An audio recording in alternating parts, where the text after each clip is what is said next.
In today's video, I'm going to show you how to maintain character consistency in Artistly AI. Once you're logged into Artistly AI, go to the image generation tool or open the direct canvas editor, depending on where you're creating your visuals. Next, start by creating a base character image. This is your main reference character that defines the face, style, clothing, and overall look. Generate a few variations and pick the one you want to keep.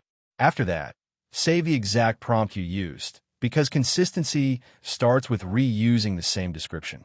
Make sure you always keep the character details identical, including things like hairstyle, outfit, facial features, and style keywords. If Artistly AI supports image reference or character reference, upload your base character image every time you generate a new scene.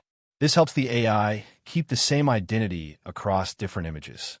When creating new images, only change the scene, pose, or action in your prompt. Do not change the character description, or it may alter the identity. After generating, compare the new image with your original character and make small adjustments if needed until the face and style remain consistent. Once you're satisfied, save your prompt as a template so you can reuse it for future scenes and keep your character consistent across your entire project. Thank you for watching this video. Please feel free to use the affiliate link in the description.